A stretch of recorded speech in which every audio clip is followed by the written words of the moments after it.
And I started discussing that in the last feed, which took 33 minutes. Really could have taken about 10, talking about punches and if you can see when a fighter is hurt by a punch or by a series of body punches particularly. But let's talk a little bit about the future for Devin Haney and Vasily Lomachenko. So Devin Haney, he has options, and he has an exciting future, of course, at 140 if he chooses to move up, because this could have been his last fight at 135. He and his team will discuss it, and they'll figure out what's going on with that. Um, Haney was talking about staying down at 135 for a Tank fight, and I really thought Tank would be just a natural progression, because Tank says he's the best at 135. Well, if you're gonna make that claim and run your mouth, then you got to back it up with some accomplishments, which means you got to face the best fighter at 135, which is Devin Haney at present. Right? If the man is the champion, he's the best fighter at 135. That's how it goes. It's based on accomplishments. It's not based on no eye test. It's based on accomplishments. Okay, that's how boxing works. So Tank would have to face Devin Haney next. You know, Tank ain't talking about, oh, they have to call him out. No, no, no, no. It don't work like that, bro. Devin Haney's the champion. You're not a champion. All right. You either want to fight with Devin Haney. Devin Haney already said he's open to fighting you. So you have to come and say, hey, man, and challenge the champion. That's how it works. Okay? You're the cash cow, but you're not the champion. You might even be the face of boxing, but you're not the champion. Because everybody will want to face you. But you have to decide if you're coming knocking on the door. Now, I see your team knocking on the door for Shakur Stevenson. So it looks like Tank is once again not going to face Devin Haney, the best fighter in the division. He's going to fight a side guy, a guy that just had one fight in the division. That sound right? That sound right to you? He just come up to lightweight, but you ready? Oh yeah, he ain't fighting nobody, right? He ain't fighting no top 10 fighter. You know what I mean? Maybe the guy's in top 10. I can't remember. No, he's not. You know, he fight the Japanese kid. You know, not an A-level fighter,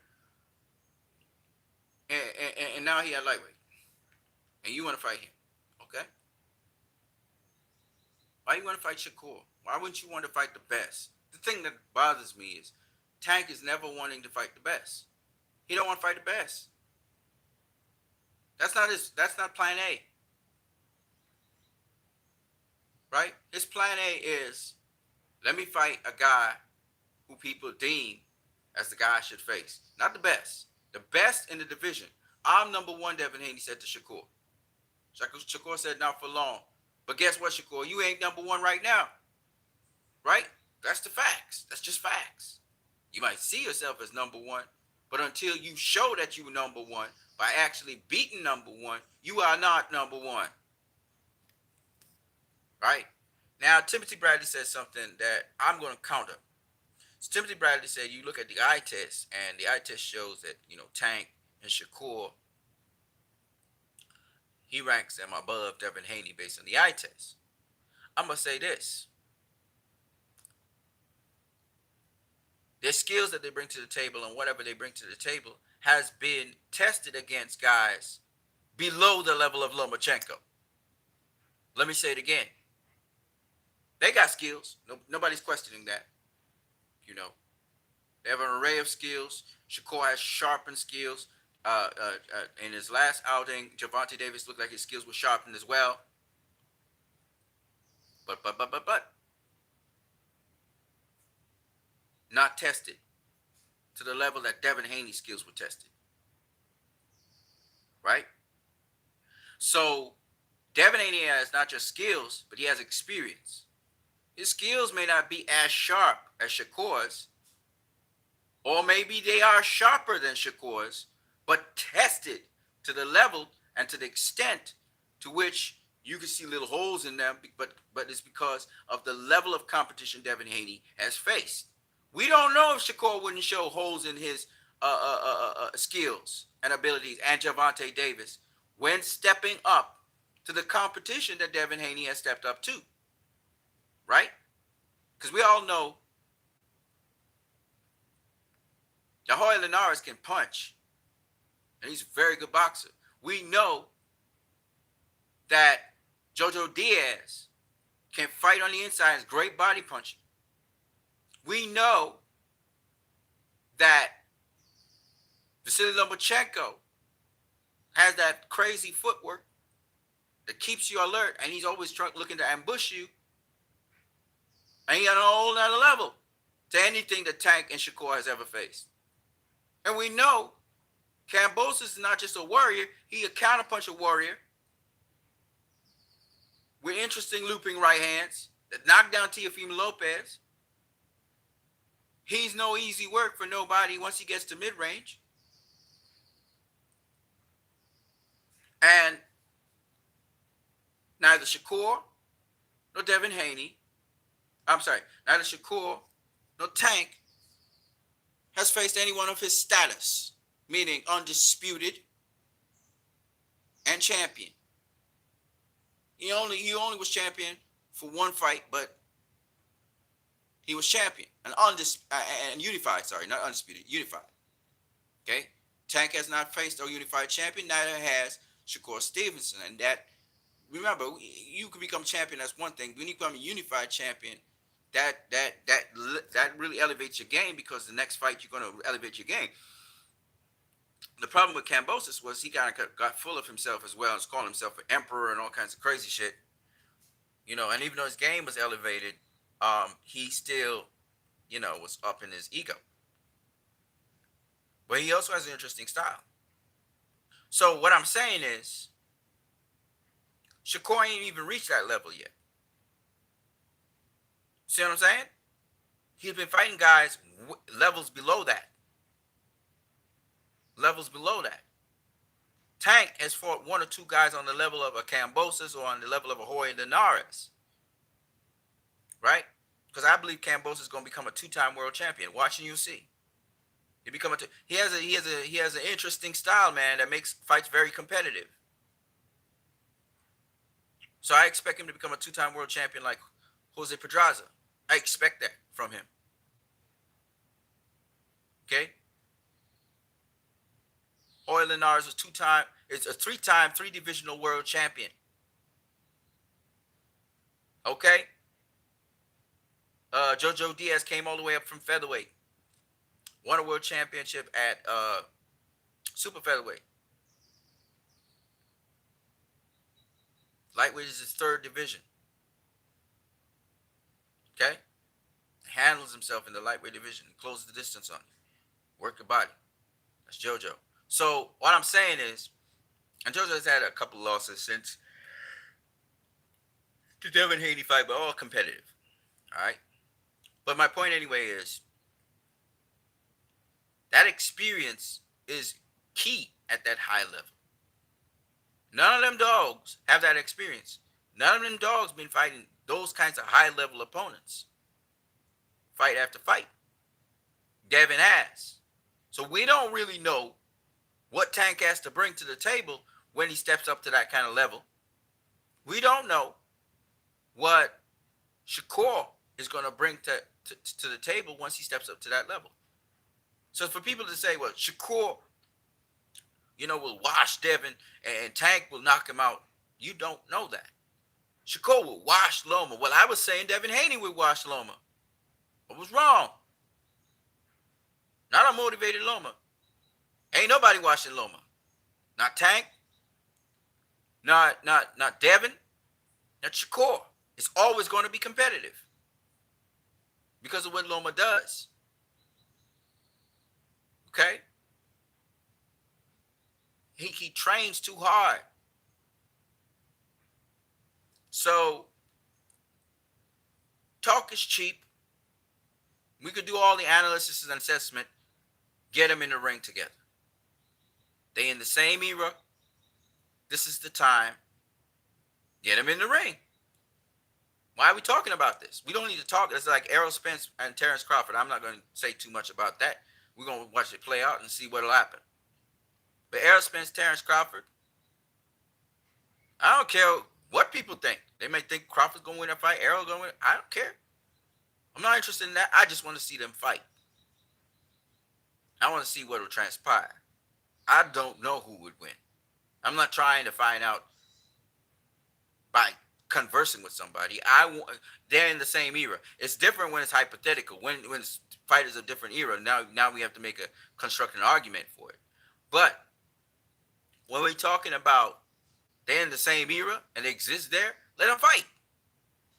Let me say something about Loma. Let me say something about Loma, about Tank Shakur, Devin. Loma loses to Devin. So what? Loma still got Tank, Shakur. He got Keyshawn Davis. He got a plethora of William Zepeda, JoJo Diaz, George Kambosos.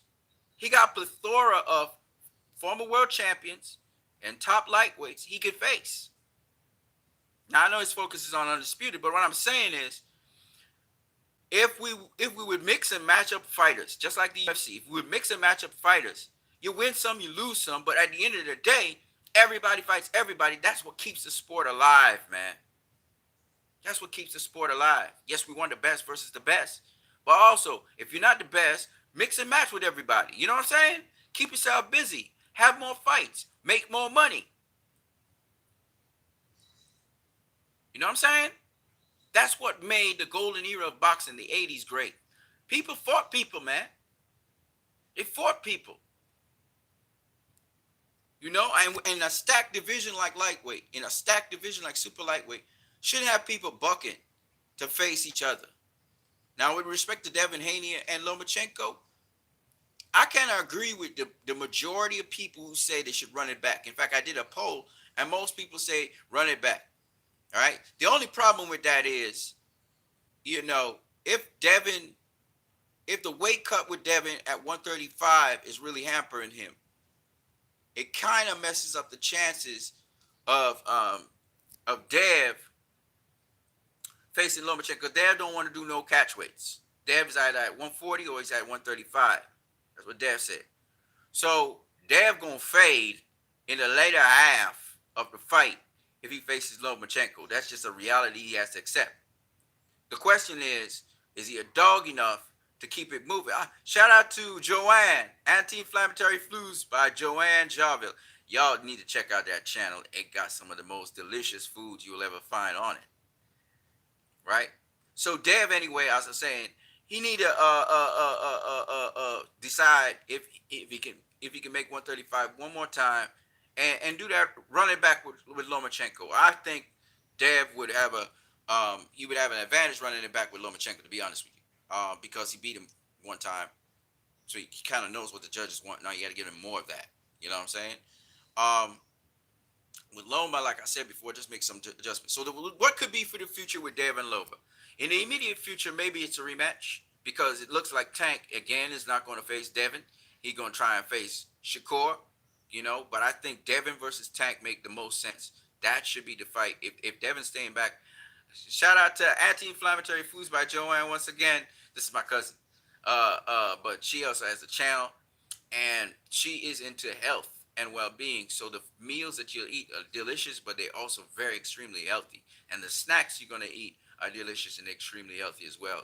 And she also knows quite a lot about your body well-being, your health, and naturopathic ways of dealing with disease and illness. She's also a medical professional, so you're really getting a professional, well researched, well thought out, well um, relayed uh, uh, uh, information on healthcare. In fact, I had problems with digestion in my stomach.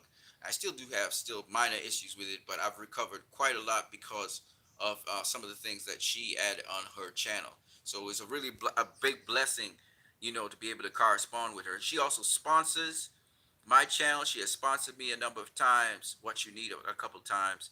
So I'm very grateful to her, and I try to advertise her channel when I can. In fact, I'll put it in the because I'm what you need. So what you really need is proper health care.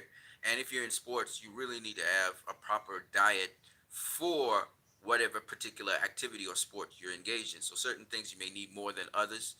and so on. So she again is somebody you can consult concerning if you don't want to use a lot of chemicals, or you don't want to use a lot of um, synthesized products.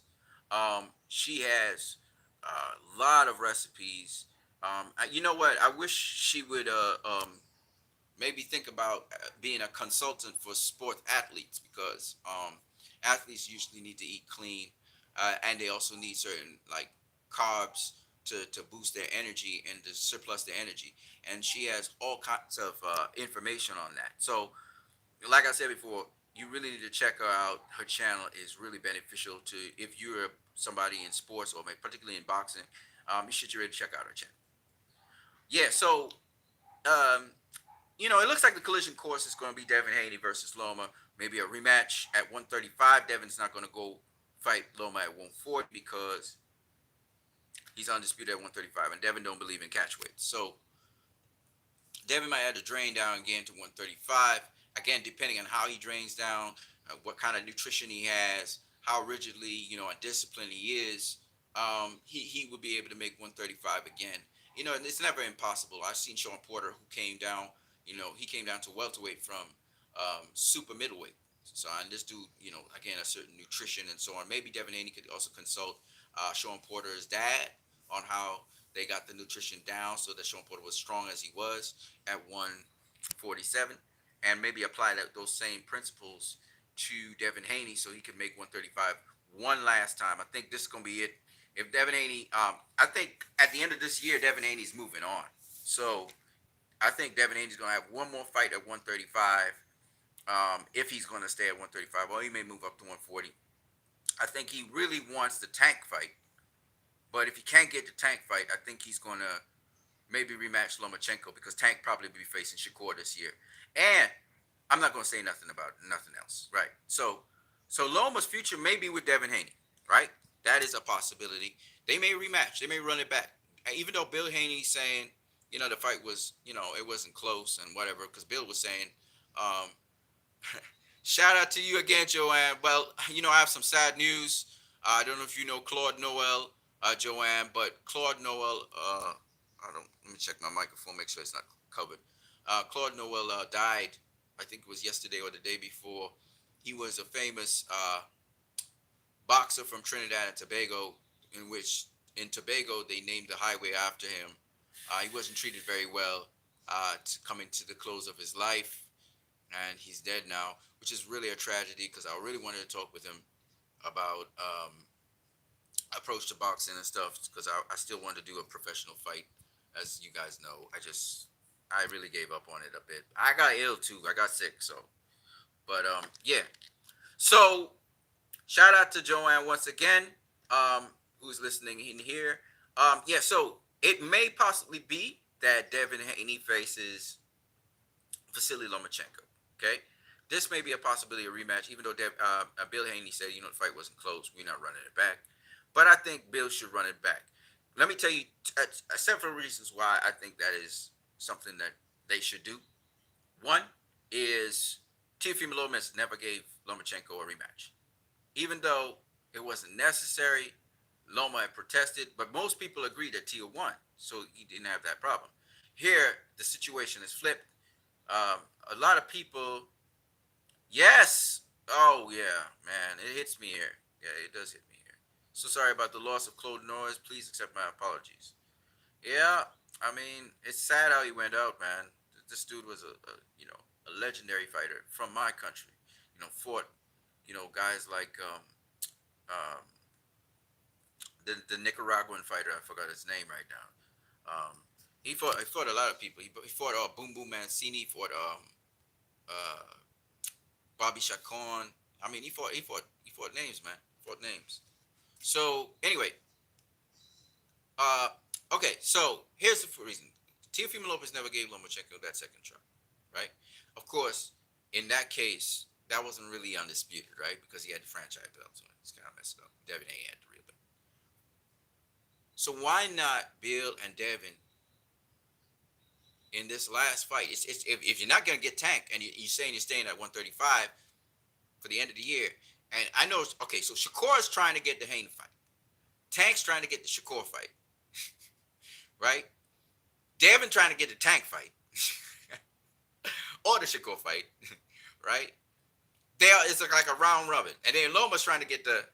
He would try to get the Haney rematch, right? Because this whole protest is just to try and get a rematch, right? So this is what's happening with the four of them. They're chasing each other's tails.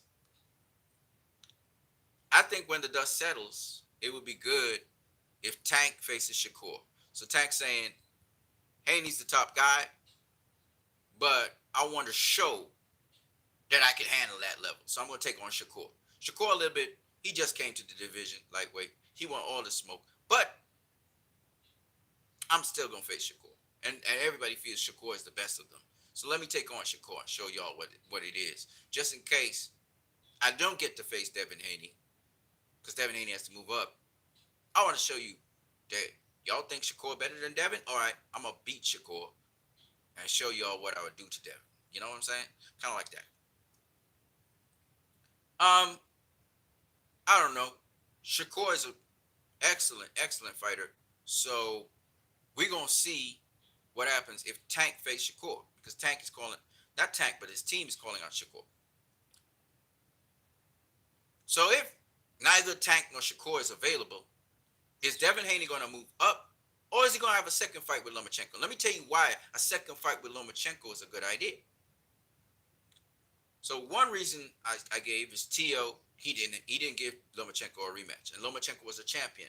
And even though Lomachenko did deny a rematch clause, and then comes demanding a rematch, I think that Tio moving on, it was cool, right? But Devin could separate himself from Tio. Devin could say, I'm a real champion. Oh, they saying that you won? Even though a lot of people now are recanting what they say, and they're saying, oh, it was a close fight. It could have been a draw. You know, I favored Loma, but it could have been a draw, right? People were saying it was a robbery. They stopped saying it's a robbery, right? Okay. Some people who say, I thought it was a draw. They're now saying it's a draw or Devin Haney won this fight, right? So people are changing their tunes now. But nonetheless,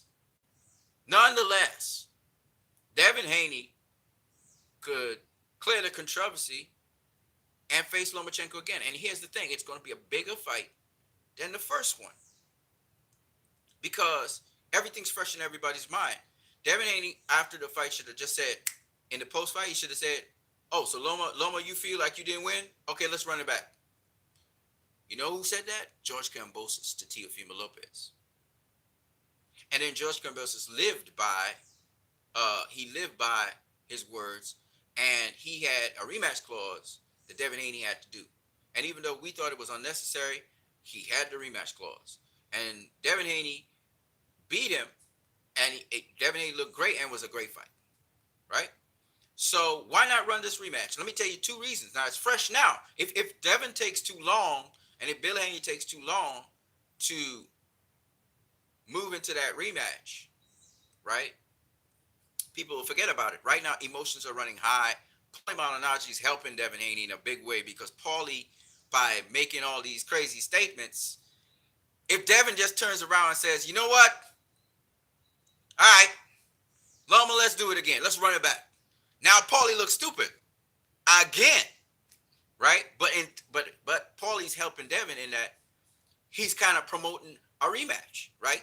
Paulie's basically promoting a rematch by screaming and yelling and crying. He's promoting a rematch, right? So Devin will get to do it again, just like what he did with Kambosos.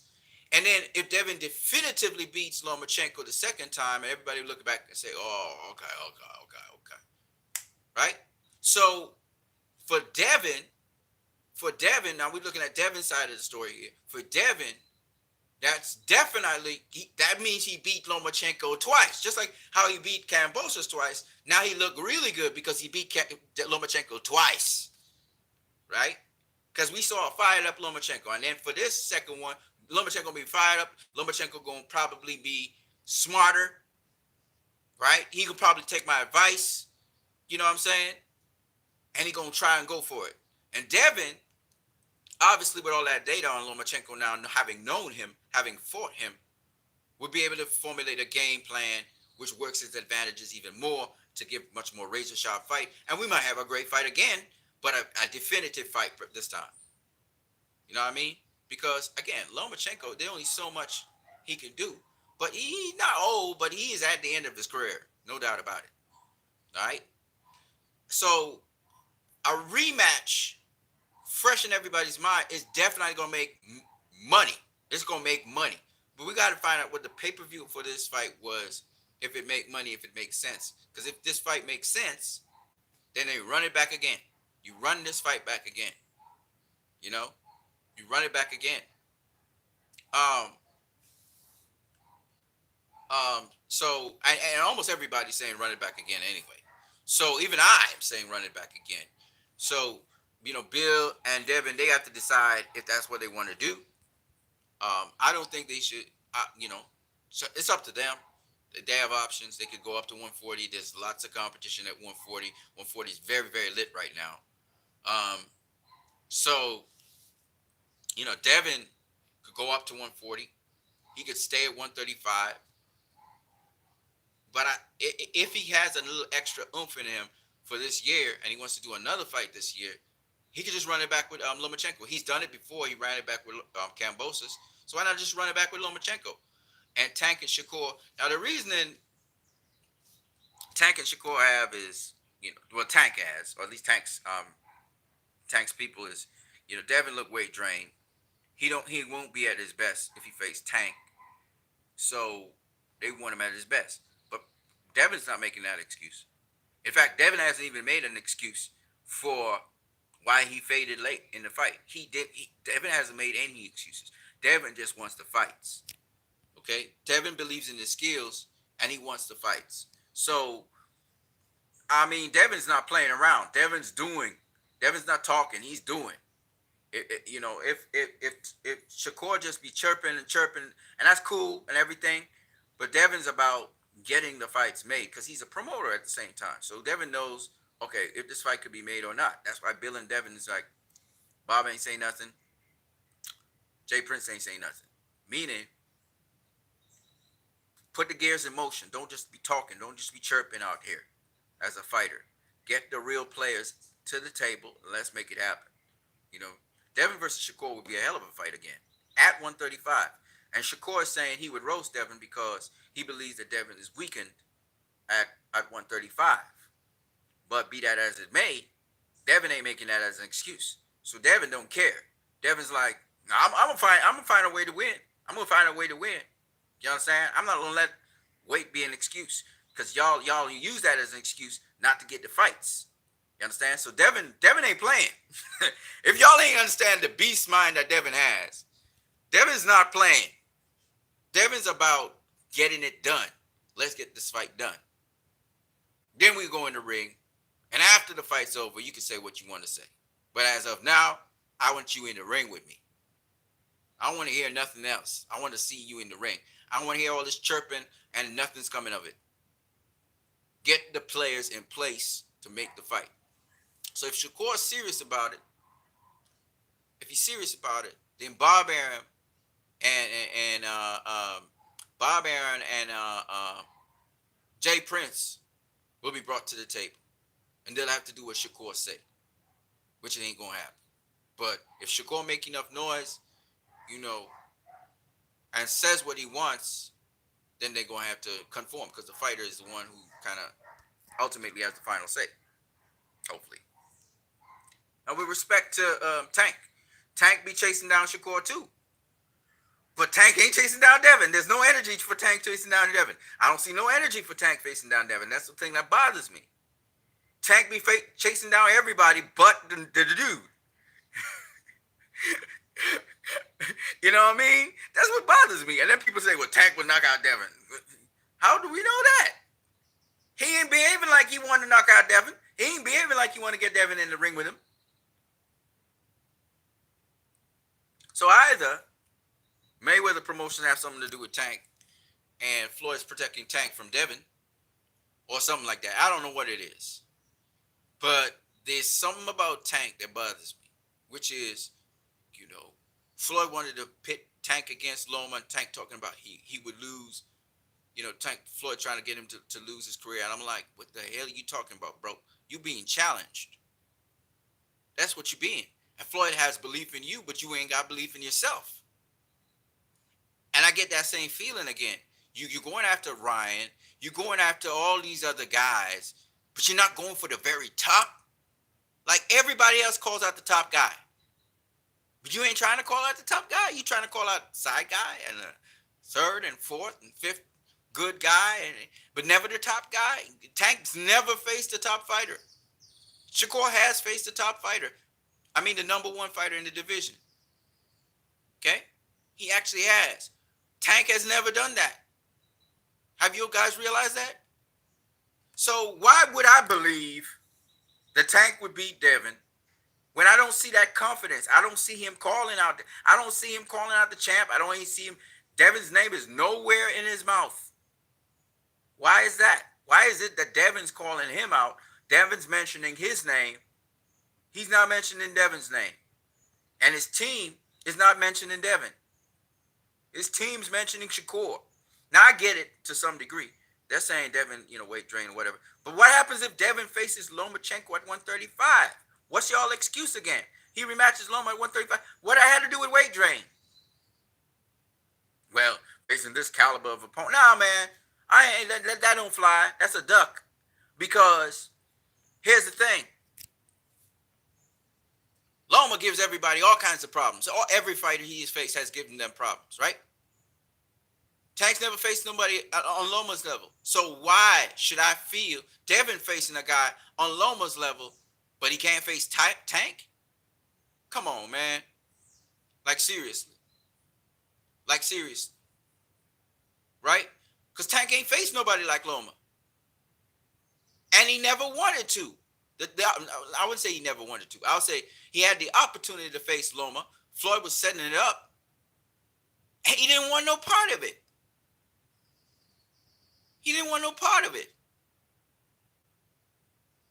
So Devin goes and faces Loma. Beats Loma. Gets criticism for that. Shakur, who has never faced Loma in an actual fight, is throwing shade and feeling he could beat Devin because Devin and Loma was a competitive fight. You know what I mean? Yet Bob Arum and Jay Prince are quiet on that. They ain't trying to put Shakur in there with Devin. Okay? Because Devin and his father was right there. And he'd say, Bob Arum ain't saying nothing. Because Devin and his father are promoters. So if Bob Arum, they right there next to Bob Arum. If Bob Arum has something to say, he would say something to them because they the boss. They their own bosses. Working with Bob Arum, who Shakur signed to and managed by Jay Prince. And neither Jay Prince nor Bob Arum have had anything to say when people say, well, how about Shakur versus Devin? All Jay Prince said was, that's a beautiful fight. And we're going to be ready. What does that mean? That don't mean nothing. Do you want him or you don't want him to face Devin? Give us a straight answer.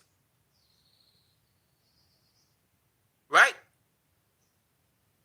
So, Shakur just building up the hype for it. But so far, neither Devin nor his dad got any word from Bob. Bob ain't saying nothing about it. Bob hasn't said anything on that. They asked him, and he's been not said nothing on it. Jay Prince has effectively said nothing on it.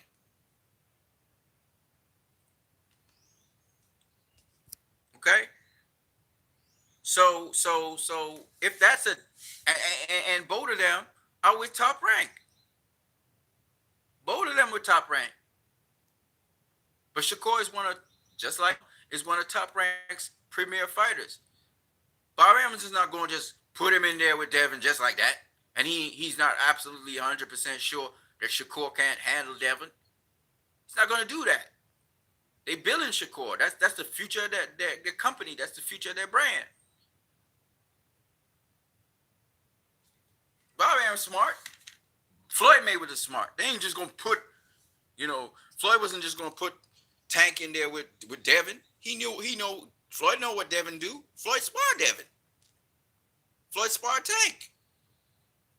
Devin sparred Tank when he was a little kid. So Floyd knows what Devin brings to the table. See, that's the thing. Floyd is not just a promoter; he a fighter. He know what Devin do. He knows that kid, right? I listen to Nate Jones saying Devin don't look like he improved much on blah blah blah blah blah blah. I don't even listen to that stuff. All right. Yes, Devin has some work to do. He still had to work on his game. But I don't listen to Nate Jones and all them guys because I know Floyd knows what Devin can do. And he knows what Shakur can do. And he knows that Shakur is developing. And he knows that Devin's developing. He knows this.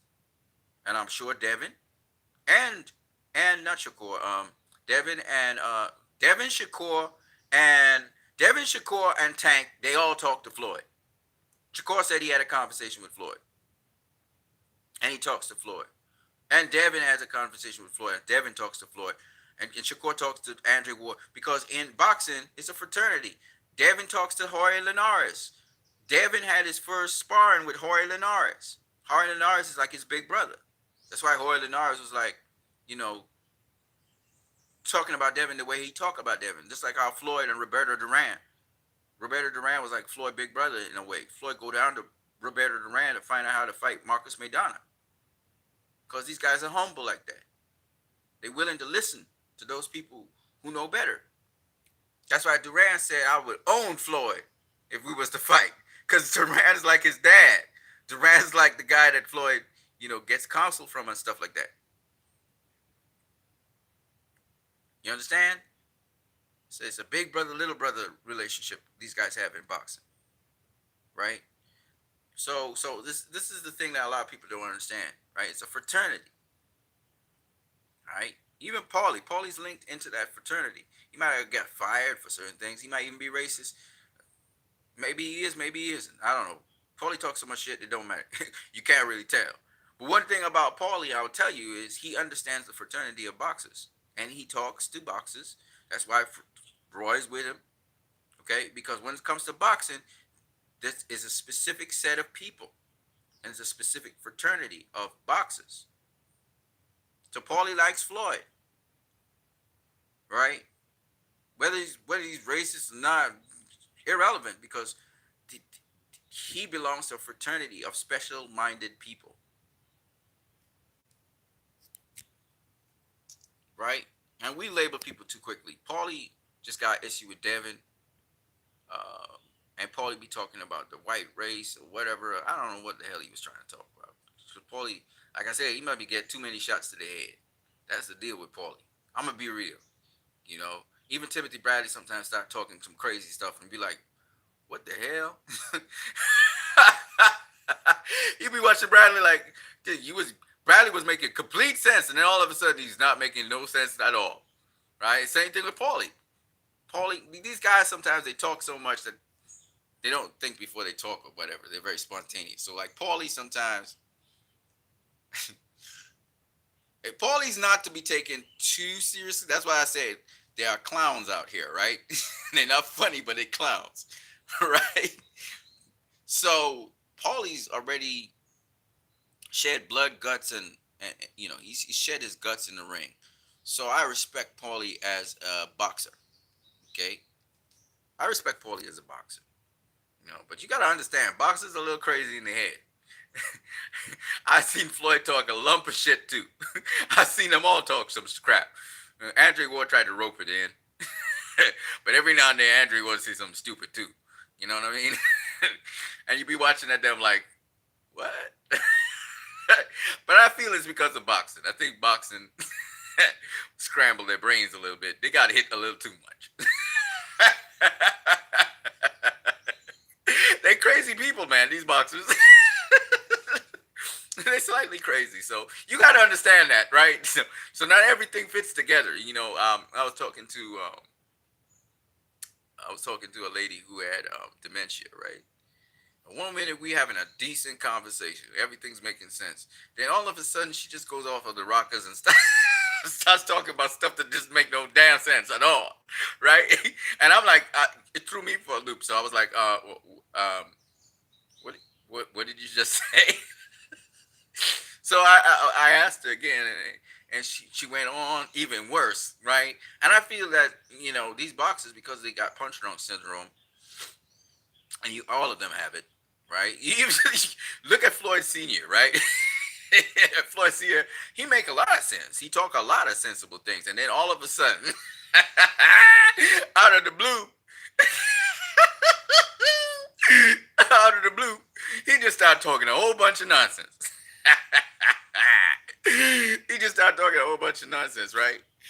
So, I don't really like with boxers. Sometimes I understand. Sometimes it's just, Paulie just go off deep you know, and it's all good, man. It's all good. I don't think that, sometimes, the thing about it is sometimes we want to be so politically correct in boxing that we got to understand these are human beings. They're not perfect people, right? And some of them committed murder. Some of them actually kill people and stuff. Ika Beabuchi, y'all love Ika Beabuchi, and he murdered. He literally murdered somebody. He used to murder people in the ring, and he murders people out of the ring. You know what I'm saying? You got to understand some of the traits you admire about boxers is the very traits that can make them a terror. You know what I'm saying? They are not. They are not. You got to understand the mind of a warrior. They're not. They gonna fight to the very end. You know what I'm saying? It don't have to make no damn sense.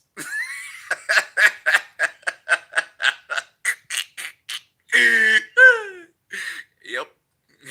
You can take punches for a living, man, and giving them. So whooping ass and getting your ass whipped sometimes. You know what I'm saying? So you have to understand that. And I think that's where I don't go too heavy in on these guys. I did call Paulie a clown, right? I called Timothy Bradley a clown, but I have love for both Paulie and Timothy Bradley, and I need to make it a clear, because I say certain things too, and I sound like I'm bipolar or crazy. Some people call me bipolar, they call me crazy, but I'm not crazy. I'm not bipolar, right?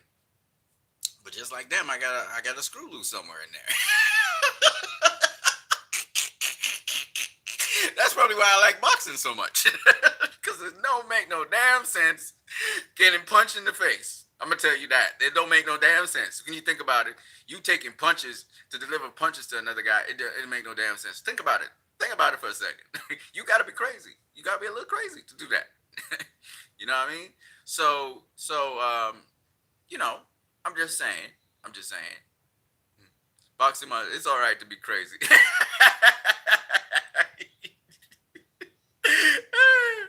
Oh, yeah, man. I'm just saying. I'm just saying. So people need to understand, and trash talk is a part of boxing, right? So Paulie's trash talking.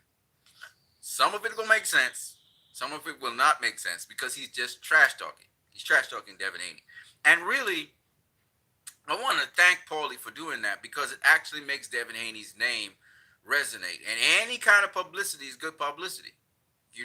So Paulie actually doing this is actually making Devin Haney's name bigger, which is good for both of them. And Paulie probably knows this. He's a smart guy. He knows what he's doing. He playing bad cup. You know, so Paulie Malignaggi, man, and the motherfucker knows boxing. I'm gonna tell you that right now. Paulie Malignaggi knows boxing. He knows his boxing, right? So when he's misleading you guys and stuff, notice Paulie didn't say a thing about the fight itself. When Paulie came on there, he talking about betting odds and what the fans thought. He ain't go into the actual fight itself. You know why Paulie didn't go into the actual fight itself? Because you gotta lie. He gonna have to lie about the fight. He a clever dude, man. I like Paulie, man. Paulie is a New Yorker. You can tell he's from New York. You know what I'm saying? That's how New York people behave. You gotta love Paulie. Paulie's quick-witted, sharp for a guy that took so much punishment in his career. Tough as hell. Too bad his hands kind of failed him because if he didn't have those bad hands, man, he'd be smoking some fellas, man. He had skill. He has skill. Um, I don't think he's on the level of a Devin Haney because of there's several different reasons, really. A few of them are that Devin Haney came after Paulie Malignaggi, so they got to watch Paulie. They got to watch all the fighters, and pull things from the greatest fighters and stuff. So Devin brings a whole bunch of stuff to the table. You know, Devin can fight on the inside, as you clearly saw against Lomachenko. He could even kind of handle himself at mid range with Lomachenko. He go bit for bit, pivot for pivot, move for move. You know what I'm saying? And smart guy, smart fighter. Not just boxing off the back foot, not just popping the jab. You saw again, Devin put away his jab, or Loma forced him to put away his jab, and Devin was still handling his stories. Still dealing with range, still using the feints, still using the footwork. You know, Still landing the punches. So I mean, Devin showed us that he is an elite fighter. You know, and Paulie was an elite fighter for a minute, but he kind of faded off. Um, but then he was elite again. So I mean, Paulie's a solid man. He's a solid guy, and for the fact that Paulie didn't even have that much amateur experience, it really was outstanding. He probably with amateur experience, he would have been even a better fighter. So, but Paulie will trash talk. Y'all can't take Paulie too seriously. That's what I'm trying to say. That's why I call him a clown. Clowns. When I call somebody a clown, I actually have a meaning for it. So when I call somebody a clown, it just means don't take what they saying serious. That's what I mean. Paulie just stirring the pot, but don't get it twisted. Paulie means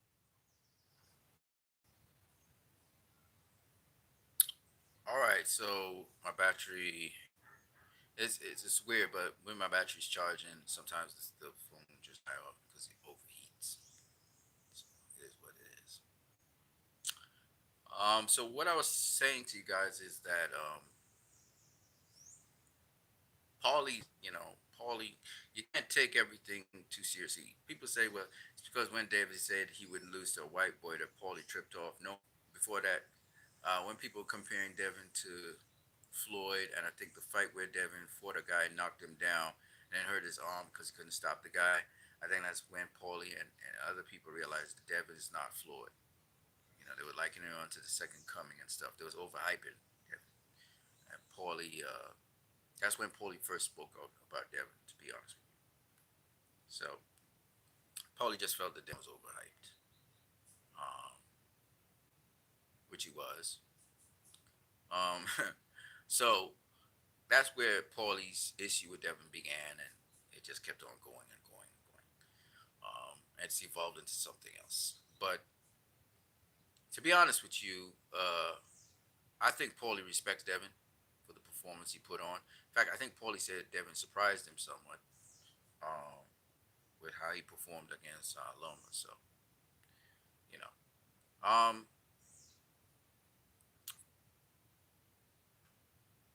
what's next for Devin and Loma? So I think one of the more lucrative things for both Loma and Devin is a rematch. All right, honestly. Um, and I think it'll do a lot for both Devin and Loma. You know, Loma gets another shot at undisputed. Devin gets a chance to really seal the deal and let everybody know, okay, this the dude. Like how Floyd did Castillo or Medina. You know what I'm saying? Does Loma deserve a rematch? Absolutely not. He don't deserve it. He wasn't a champion or anything. Um, but because of the public outcry and everything, Loma, Devin could say, well, we can do it again. We can run it back. Just like how Cambosa said to Tio after that close fight. He said we could run it back. You know what I mean? We could run it back. So, but Tio opted not to run it back. Now with Loma, Devin could say to Loma, oh, we could run it back. Now if Loma says, nah, I'm not interested in running it back, then that's that. Devin moves up to 140, does what he does, because there's only a select group of people Devin should even think about facing. It's either Loma, Tank, or Shakur. You know what I mean? Cambosis doesn't want a rematch right now. He wants a win in his column. Um, so Dev could just say, "All right, Loma, you want to do the rematch? Let's do it. Let's do it. Let's do the rematch. You want to be undisputed? Here's your second chance at it." Um, you know what I mean? Uh, with respect to other options for Devin could move up to 140. His next fight in this year or next year, he can move. He could fight at 140. It's a plethora of guys at 140 he could test the waters with. There's Ryan. There's Tio. There's the Spanish guy that gave Tio all the problems in the world. There's the British guy who gave what's his name, Taylor, all the problems in the world. Maybe Devin could take on one of those guys because I feel Devin should make a case. Oh, these guys didn't want to rematch these guys. Let me take on a guy that they didn't want to rematch. You know what I mean? So that's what I would suggest because those guys are in the fray now. Their names are in the fray, and that lineup, Devin to face either Tio or Taylor, who are both top ranked fighters. So if Devin decides to continue with top rank because he can't get a Javante Davis fight, Javante's not with top rank, then he proceeds to go up to 140, and there are some top ranked fighters there. Regis Prograis at the zone, so he could sign up with the zone on the zone platform, maybe merge with Eddie Hearn again, and get that fight with Regis Prograis. You know what I'm saying? Because Devin's going to go to the smoke. He's going to go to the smoke. We already know that. He can establish that. So that there's options for Devin out there. If he can't get Tank, if he can't get Shakur, he can run it back with Loma. If Loma says no to the run back, then he could jump up to 140 and face any one of several 140 pounders. Okay, there's a lot. 140 is also loaded. You got Jesus Ramirez. You got Jose Pedraza there. You got Jose. What's the guy's name that Regis Prograis knocked out? I forgot what his name is. Um, it'll come to me. He's Jose something. Then you got Prograis. You got Taylor. You got Lopez. You got Garcia. You got Raleigh Romero up there. You got Mateus up there. Mateus is a tough guy, really strong. That would be interesting. Devin have to box him. You got you got a lot of people, man, at 140. You got Richardson Hitchens there. Um, you got 140's loaded, man. You got that Brandon Lee's there. You got names up in 140. Okay, so shit, how could I forget him? Um, Gary Antoine Russell's there. You talk about it, they're there. It's a loaded division. It's gonna be lit very soon. So, Devin Haney could take his pick of guys. If he was trying to acclimatize to the weight, maybe he could go with the Spanish guy there that fought Tio, or he could go with Catterall, Catterall who faced Taylor, or he could go with somebody else. There's just a lot of talent at 140. There's a lot of skilled guys up at 140. So 140 is really a great, great, great division. And the nice thing about that division is a number of those guys that I just talked about at 140 are either at the zone. Richardson Hitchens at the zone. Regis Prograis at the zone. Jose Ramirez is at the zone. You got a bunch of them at the zone. So then you got a lot of them at top rank as well. You got Teofimo Lopez. You got Taylor. You got who else you got at top rank? But you got a couple of them, and then you got some at PBC. So look, Devin Haney, to plot the pathway forward. I think Devin Haney will want to get a shot at the title, just like Tio. Tio's getting a shot at the title against Josh Taylor. That's a good fight. But I would have preferred Josh Taylor to handle his business with Catterall. And that's another thing. When there's there's like a what do you call it? When you got controversy, right? You want to set that controversy straight. So that's why I said again, Devin rematching Loma would be good because Josh Taylor didn't rematch Catterall, and I feel he should rematch Catterall, and they added on the charts to happen, and it didn't happen. Right? Tio never rematched the Spanish dude. I thought Tio won that fight, but still, you rematch it. You set the record straight. That's what a real champion. That's what a real dude do. You know, and or you make an effort to make it happen. So I feel like Devin should, even though I thought he beat Lomachenko actually 9 rounds to 3 is what I got now. I had it 8 rounds to 4. Now I have it 9 rounds to 3. That's why I can't really fault the judge who had it 8 rounds to 4. I don't see that as a problem. Like I said before, I didn't think it was a close fight like the other people were saying because I could actually discriminate from who was actually doing the work in the rounds from the guy who was doing these flurries. And not to say that Loma wasn't landing his straight lefts and popping at David Haney's head back and his jab every now and then, but I'm just saying the guy who was consistently landing punches in the whole fight was Devin Haney. He was consistently doing work.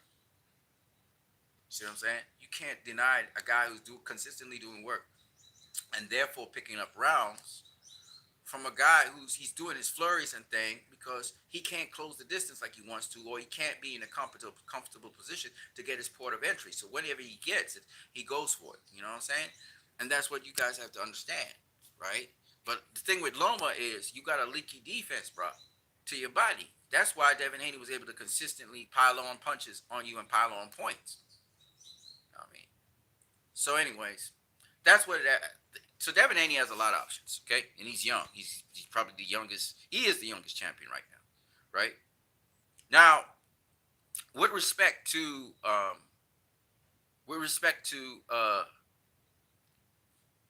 Lomachenko, Lomachenko also has options. Now, if he can't get the Devin Haney rematch, if he wants it, I don't know if he want that smoke again. I would think he would if he's getting to, undisputed. Devin Haney doesn't do catch weights. Don't do catch weights. So Devin Haney, don't expect Devin Haney to if he's at 135, he's at 145. He's gonna go up to 140. If he's going up to 140, that's it, right? Forget 135. He ain't coming back down. And people saying he might test the waters at 140 and then come back down to 135. I don't think so. Once he goes to 140 and he realizes how much easier it is to make the weight and everything, he's gonna stay at 140. He's not coming back down, right? So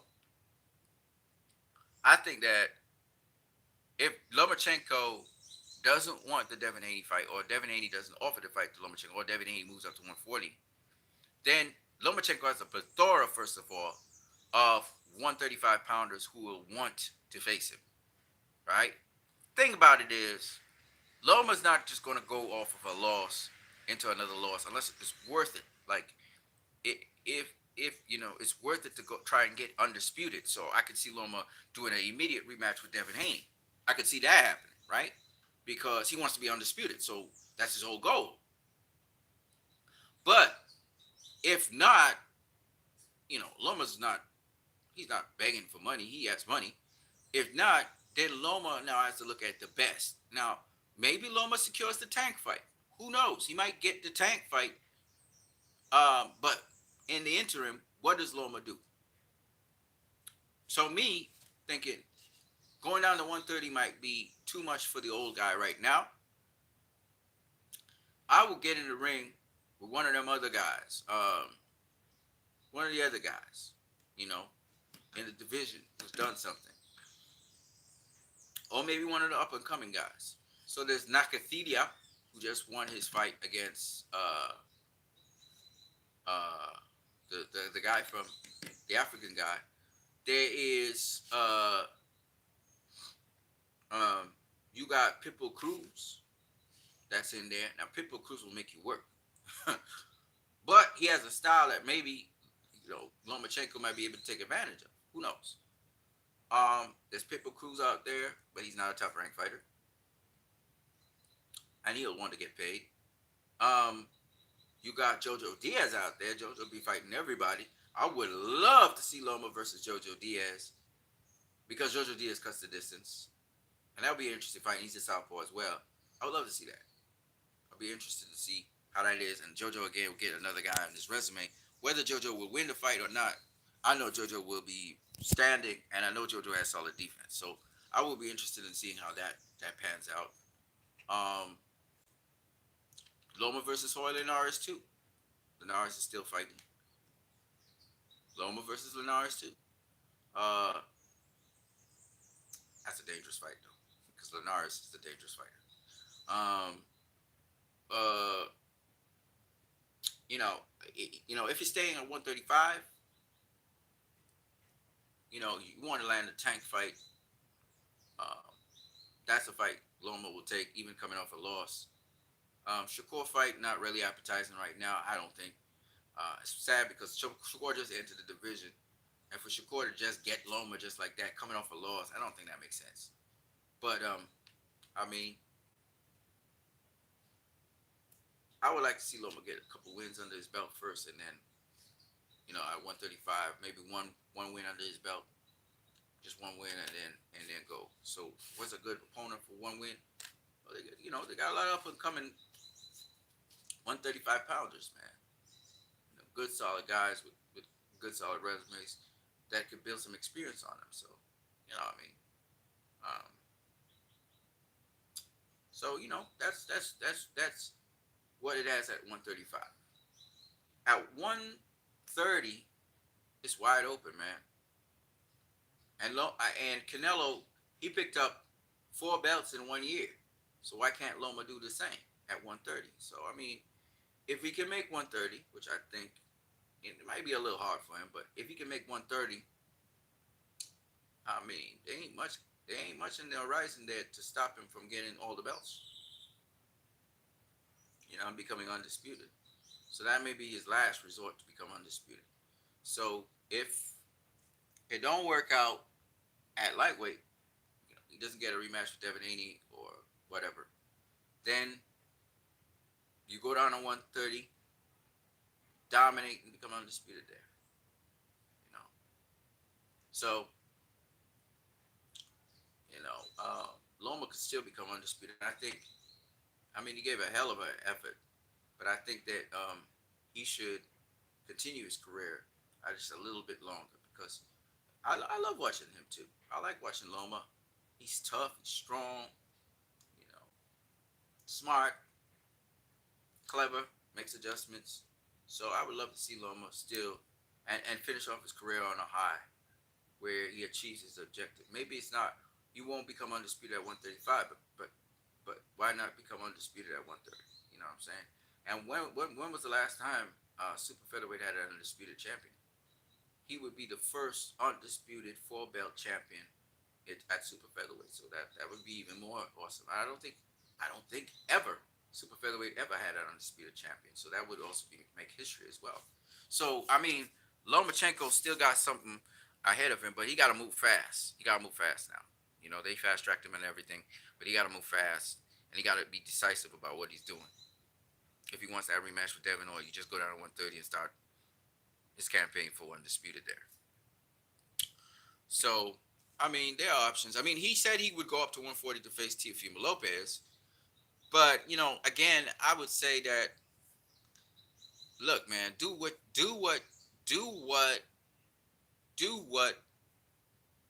is more feasible. What makes more sense?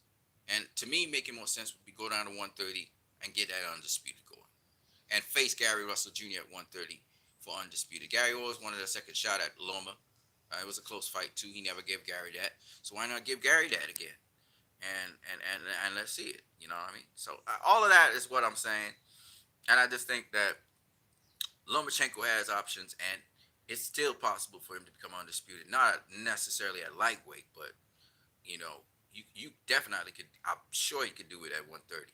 And I think Gary Russell Jr. would be his nemesis, and they could run it back again and see if he prevails over Gary again, which would be great. If he did prevail over Gary, that would be a great name again on his resume. Twice. He beat Gary Russell Jr. twice. That would be something. I know Gary would want to have that fight. So, Gary had to grab a belt, though, at 130 to make that happen. But it's something that Gary could look forward to and something that Loma could look forward to. And that would be great. And then I'm not too sure if Tevin Farmer's still at 130, but maybe Tevin Farmer could still make 130.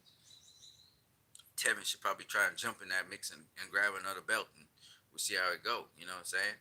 So Loma could have Tevin Farmer maybe on his resume, maybe beat Tevin Farmer. Maybe he does, maybe he doesn't. I don't know. But beat Tevin Farmer, beat Gary Russell Jr. Maybe beat Leo Santa Cruz. You know what I'm saying? Get all those fights. You know what I mean? And just put more Hall of Famers on his resume, because definitely Leo Santa Cruz is going in the Boxing Hall of Fame. Devin Haney probably going into Boxing Hall of Fame, and just the fact that Loma faced him and made it competitive at the age of 35 is just great. It's tremendous. I mean, there's a lot going on with Lomachenko's resume, man, and the man ain't even had 20 fights yet. You know what I'm saying? I mean, come on now. Even though ESPN hyped him up and all of that, and they faked his loss and all of that shit. Listen, man, the dude really is. He is legit. Even before they was hyping him up like that, I was looking at him like, man, this dude's sick. You know what I mean? Even to this day, I love Alexander Usyk. Usyk's sick.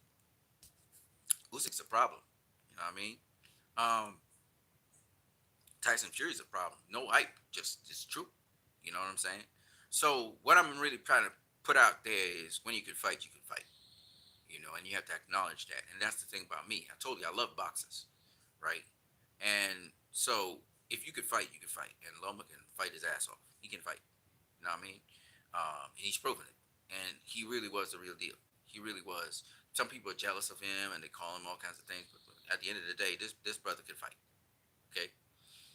He legit. He's not like an overhyped guy like Gennady Golovkin. No, this dude put in the work. Gary Henderson says Loma is nice. Only issue is these guys get credit for things they haven't done. But the thing about it is, yeah, well, that's the problem with ESPN and their narratives. You know what I'm saying, Gary Henderson? ESPN be lying about the dude, and I don't like that. And just let Loma be Loma. Y'all see how brilliant the guy is. He is brilliant. You know what I mean? And so just let Loma be Loma. And Loma never tried to really overhype himself. If you notice, it's the hype is ESPN and all these people overhyping him. And at certain points in time, Loma actually believed the hype. You know what I mean? And Loma's a real nice guy, man. He's a real nice guy and everything. People say he's arrogant and stuff. Well, you're gonna be arrogant when you the best at what you do. You know what I'm saying? So I like Lomachenko, man. I don't care what y'all say. I don't care what nobody say. I like Lomachenko. You know what I mean? And he proved himself. I thought Devin Haney was gonna tear his ass up, and that didn't happen. And Devin Haney did bring the heat. He did bring the fire, but Loma was ready for that. You know what I'm saying?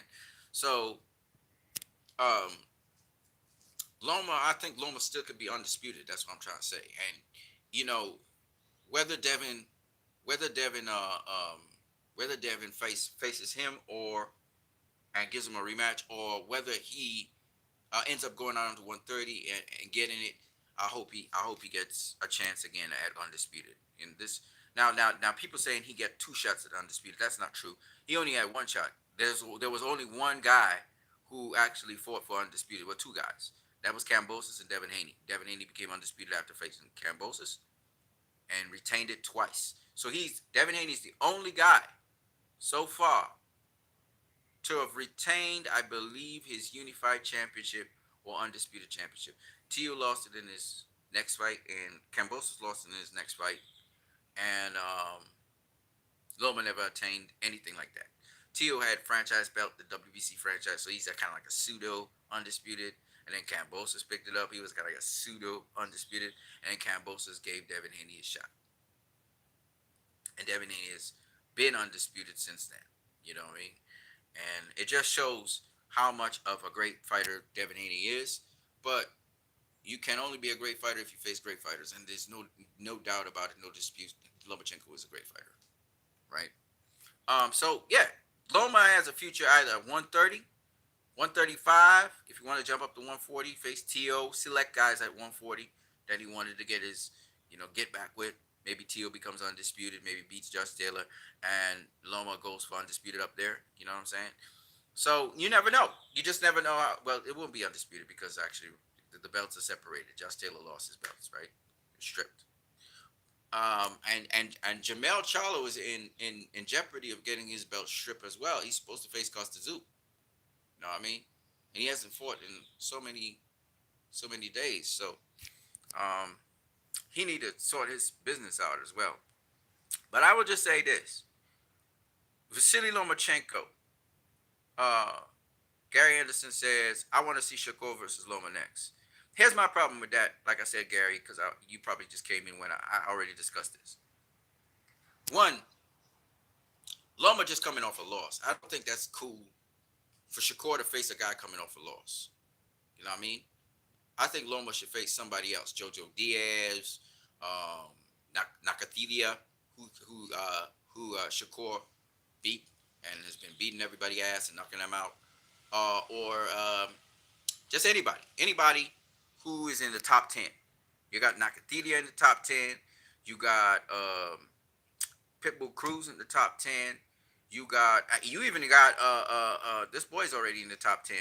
Keyshawn Davis is already in the top 10. Um, so one of them guys anyway, he should face. Or he could run it back with Jorge Linares, because he's a veteran now. He's fighting a lot of young guys. You know what I mean? So maybe he fight a veteran or whatever, and then he could run it back with Shakur. I think Shakur, Gary, is probably going to face. Well, Tank's team is calling out Shakur right now, right? Javante Tank Davis' team is calling out Shakur. Typically, I see it that way too, but Loma put up a good fight and feels he won the fight. It don't matter. He's coming off an L though. That's not a good look. You want Loma. To be coming off a W. That looks better. You know, showing that he really is in his winning ways and that he was on a winning streak. You know what I mean? Um, him rematching Devin Haney would also be a good fight. I would love to see Loma versus Haney too. Uh, Only because I know Devin Haney would more than likely win that fight in a much more convincing way. And I don't see why Haney wouldn't run it back. Um, he knows now. He knows because he's faced Loma what Loma brings to the table. I think Loma should protect his body more, like I said before. Just protect his body more because you can't just be letting a guy rain body shots on you whenever he wants to.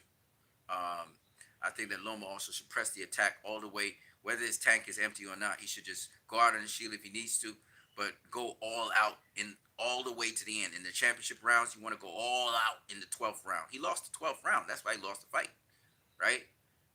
Bottom line, everything was set up for him to get the win. The crowd was there. The commentary team was backing him up. Um, Bob Arum was supporting him.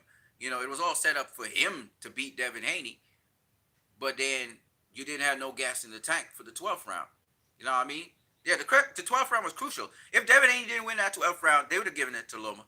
Them judges would have given it to Loma. I'm telling you. Or it would have been a draw. It would have ended up being a draw. Or they might have given it to Loma. It would have been a majority draw because I believe Dave Moretti, who had it 8-4, he would have had it 7-5. And them other two would have had it 6-6. So it'd have been a majority draw. Right? So you know, I'm just saying. He needed to win the 12th. Um, he had a big 10th and a big 11th, but Devin Haney stemmed that flow, boy. He just like Teal did the same thing. Loma's pushing, but you got to push all the way through. You got to be desperate for that undisputed title. You have to be. He was steps away from the undisputed title, and he didn't. He didn't. He pressed, but he had nothing in the tank to press. Devin Haney had knocked it out of him. That body attack, y'all. That body attack. That's why you have to protect his body more. You gotta be aware not to just let guys go to his body like that. Devin Haney was just full access to his body. He's not protecting his body at all. So anyway, my point is, if he could get that rematch with Devin Haney, of course that's the ideal situation. But let's say Just Taylor beats. Let's say Tio beats Just Taylor and gets the WBO title, right? Tio would have beaten an undisputed champion. Tio would have been a pseudo undisputed champion at lightweight, pseudo I say, and he would have beaten the former undisputed champion at 140. So now Loma has options. He could fight. He would, if he can get Devin Haney, maybe he goes up to 140 and he takes on Tio, who will be much bigger though, who would have beaten the former undisputed champion. Or let's say Devin Haney moves up to 140. Loma could follow him up to 140 and beat the former undisputed 135 champion, unless Devin Haney didn't give up his belts and decided to have this one fight at 140 with Loma to test the waters, which would be stupid. So that don't make no sense. So I that wouldn't happen. I just thought about it. Loma's a one. Loma ain't even a full 135 pounder. So why would you go up to 140 to test that out against a 135? No, you'd fight a 140 pounder, right, to test the waters, right? So that don't make no sense. But suffice it to say, he could also go down to 130 and he would dominate 130. And just like how Canelo won almost all the belts within a year, maybe he could win almost all the belts within a year. You know what I'm saying? Because he's old, right? So he want to get that done. Chip, chip, chop, chop, right? So that's why a rematch to me makes the most sense with Devin Haney because he's old. So to get the shot at undisputed, and he's 36 years old already. Why not just, if you can get the rematch with Devin Haney, you push for that? Because Aegis Cleages and all of them and the people making all this noise, it makes for a lucrative fight. The point is he gets paid because he's stirred up enough and people are emotional enough. And but if the longer he takes to push for that, is the less likely they're gonna make as much money and stuff because the truth's coming out now. People are changing their minds and all of that, and that's not cool. So they gotta jump on it when the iron is hot. Like Devin Haney should have offered at the end of the fight. Devin Haney should have said, "If you want a rematch, we could do it again." You know, he should have said that. You know, and Bill Haney shouldn't have said, "Well, it's too wide to have a rematch." He shouldn't have said that. He should just, go into it because even if Devin Haney resigns with Top Rank, there's Teofimo Lopez there. There's Josh Taylor there. So right after he's beaten Loma, maybe he could jump up to 140 and take on Josh Taylor or Teofimo Lopez right there because they're all with Top Rank. You know what I mean? I'm just saying. Jack Catterall. You could get Jack Catterall, you know, to test the waters. Or the guy that faced Jack Catterall faced Josh Taylor. The Spanish dude, I can't remember his name right now. Spanish dude who faced Teofimo Lopez, and test the water with that guy too. I'm just saying. So, um, kind of staying on with Top Rank would have been a good idea after the Loma fight. We'll see. I don't know. Devin Haney has a lot of options. You know what I mean? And anyway, and Loma has some options too, right? I think 140. I don't know how you do at 140. You know, um, but Loma could decide to go up to 140 face if Tio beats, say for instance, beats Josh Taylor, take on Tio. You know, or you could go down to 130, which is more his thing, more his speed. It might take a little bit to do the weight cut because he's now acclimatized to 135, but go down to 130 and do your do and get some get the undisputed. You know what I mean? Anyways, man, it was nice talking with you guys. I'm gonna catch you guys later. That's what I think is the future for these two boxers. Hell of a fight, hell of fighters. Um, Devin Haney got a very limited time at 135. It's got to happen this year, or else he's gone to 140. So whatever has to happen with Devin Haney has to happen this year. When it comes to Lomachenko, time's running out on him for his career. Devin Haney, not so much the career, but the weight class. Lomachenko is all about his career, and time's running out on him when it comes to his career. So he has to make some decisive decisions about what he's going to do next with his team. So that's what I got for you guys. I am what you need. Hope you guys enjoyed this video. Don't forget to share, subscribe to other people. If you're now watching this stream, you might want to run it back because I said a couple very interesting things. I'm gonna catch you guys later. Peace.